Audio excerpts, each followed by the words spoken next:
Jangan lupa like, komen, dan subscribe channel YouTube TVRI Bengkulu dan nyalakan lonceng notifikasinya. Pemirsa Opini, kita kembali lagi untuk mengajak ngobrol. Puspa adalah satu wanita muda, the youngers. The youngers nggak tuh? The youngers benar ya? The youngers, muda dari Bengkulu yang sudah pernah berkeliling ke Australia, mengharumkan nama Bengkulu juga menjadi pertukaran pemuda Australia-Indonesia. Berarti kemarin yang dari pemuda Australia ke Indonesia, ada juga ke Bengkulu berarti mereka? Enggak, kalau kita kemarin waktu ke Indonesia itu ke Belitung. Oh, ke Belitung. Oke, mungkin mereka penasaran gitu ya sama film Laskar Pelangi. Betul, pengen lihat buaya Laskar Pelangi kayaknya. Oke. Oke, Puspa ini kan tema kita hari ini adalah untuk barbel. Oke, aksi barbel untuk pendidikan. Nah, kalau orang awam seperti teman-teman mungkin yang mendengar kata barbel, itu kan sudah pasti pikirannya, wah ini pasti olahraga nih. Anak gym nih, gym banget ini, angkat besi nih, barbel. Sebenarnya barbel itu apa, Puspa, kepanjangannya? Barbel itu singkatan dari belajar bersama Scrabble. Oke, belajar bersama Scrabble. Berarti Iya, benar tadi ya, benar. awal tadi adalah metode belajar yang baru. Dan juga termasuk masih sangat awam sekali untuk kita di Bengkulu mengenai Scrabble ini. Iya. Okay. Karena biasanya kan jadi untuk permainan atau turnamen doang betul. Scrabble ini. Nah, di kita ini dijadiin salah satu metode belajar juga. Oke. Nah, Puspa bersama teman-teman ini menamakan geng kalian ini apa nih? Geng apa? Komunitasnya kah? Kalau untuk sekarang kita komunitas sih jatuhnya ya bersama teman-teman. Dulu itu kita waktu 2018 itu kita pertama kali mulai barbel itu 2018 kan sampai sekarang, dan juga semakin lama tuh semakin bertambah. Kita tuh biasanya open volunteer gitu sih. Oke. Nama komunitasnya nih, Puspa, ada nama Barbel, komunitas? iya. Oh, memang barbel aja Barbel ya. ini namanya. Berarti kalau orang-orang awam tadi begitu kalian buat spanduk atau pamflet di pinggir jalan, bergabunglah bersama kami tim barbel. Yang daftar semuanya badan-badan berotot nggak? Ini dari fitness mana nih? Mungkin gitu ya. Oke. Enggak dong. Berarti kalian berdiri itu 2018 ya? Oke. Nah, awal ini kenapa nih? Punya hobi yang sama kah atau memang seperti apa? Ayo dong, kita kumpul aja nih untuk main barbel lagi. Main Scrabble. Sebenarnya teman aku sih yang salah satunya yang jadi founder si barbel ini adalah Adi Damsiregar ya. Jadi waktu itu dia dia juga salah satu alumni dari program pertukaran juga. Indonesia Korea, dan ini merupakan post program activity yang dia lakukan seperti itu.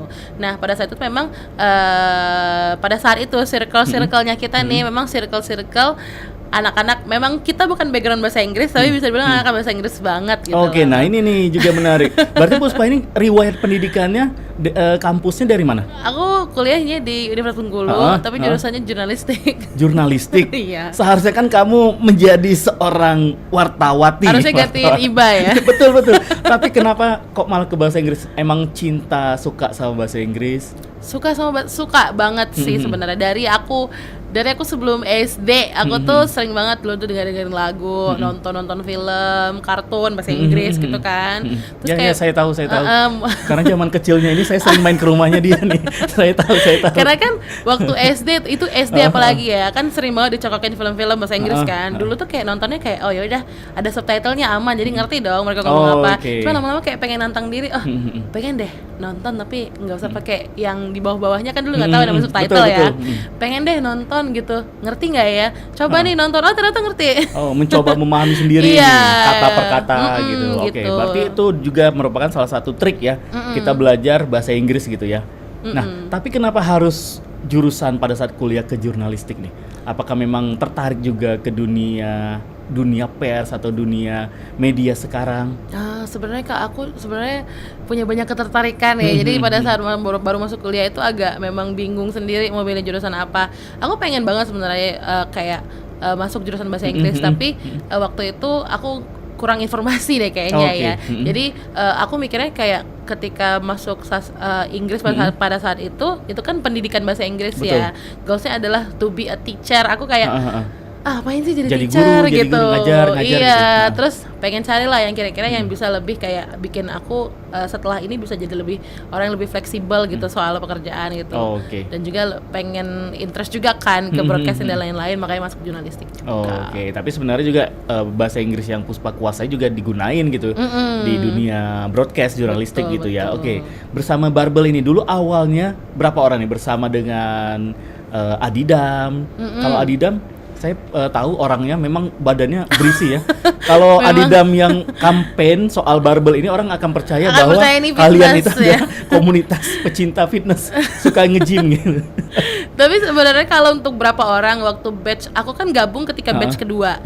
Batch pertama itu pengajarnya sekitar 3 atau 4 orang. Oke. Di satu sekolah pada saat itu. Kemudian ketika Puspa masuk di batch 2, itu kita ngajar di SD 18 dan SD 1. Itu kita pisah jadi beda tim gitu, jadi 2 Oke. tim.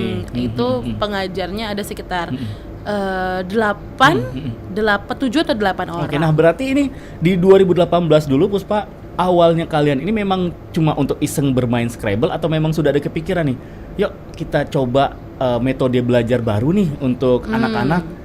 Kalau batch 2 itu kan memang sebenarnya sudah ada batch pertama, jadi sudah pernah dilakuin ya kegiatannya. Oke. Makanya pada saat itu teman aku itu ngajak, ayo mau nggak gitu ngajar ini anak-anak, kita pakai media Scrabble gitu kan. Wah, aku juga pernah main kan. Betul. Dan kayak wah seru nih, aku juga suka kan main Scrabble.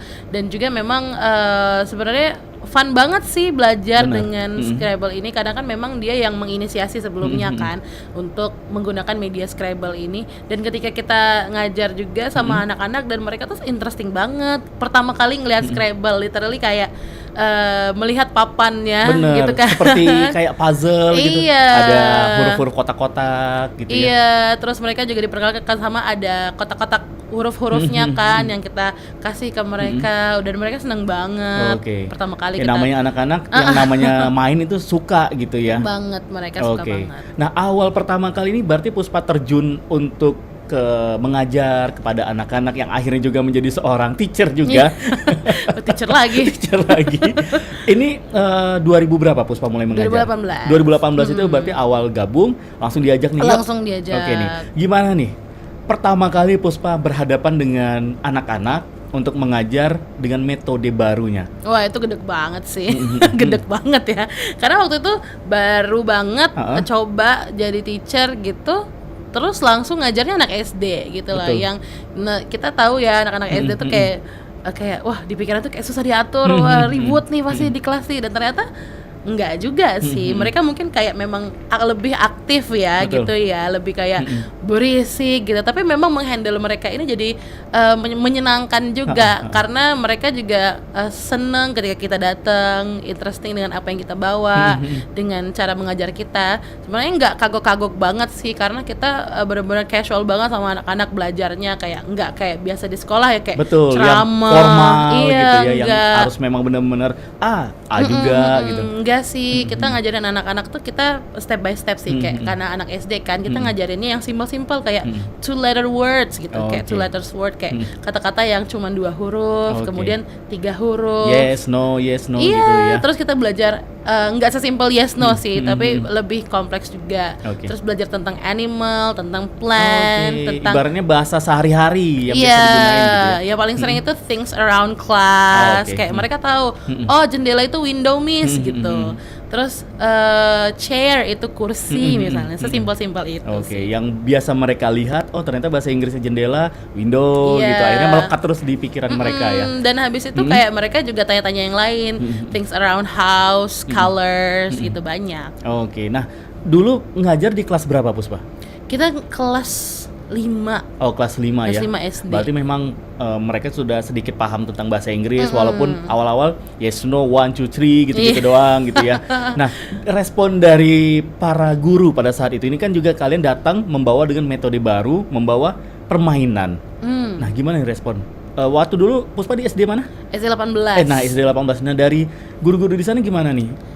Oh, pertamanya mereka agak kaget sih, karena satu belum ada nih yang kayak ke sekolah-sekolah ngajarin gitu kan, karena kita juga as a volunteer ya memang memberikan ini secara gratis gitu loh. Mereka kayak oh kayak meyakinkan lagi kita gitu loh. Memang beneran mau kegiatan. Terus kita juga meyakinkan, oh ya udah, dan mereka mengizinkan gitu loh. Karena kegiatan kita juga di luar jam sekolah kan. Jadi biasanya guru-guru tuh juga nungguin gitu loh, karena memang itu kan di luar jam sekolah ya. Dan ini make sure juga orang tuanya tahu kalau misalkan ada kegiatan itu. Oh, berarti ini kalian jadwal belajarnya itu memang benar-benar setelah jam selesai sekolah gitu, jam tambahan lah ya. Jangan ganggu jadwal sekolah mereka yang biasanya. Oke deh Puspa, kalau gitu kita tahan lagi Puspa, kita ngeteh dulu boleh pagi hari ini ya. Dan pemirsa Opini, untuk Anda yang baru aja mau seruput teh dan kopi, kami persilakan karena setelah iklan ini kami akan kembali lagi untuk Anda.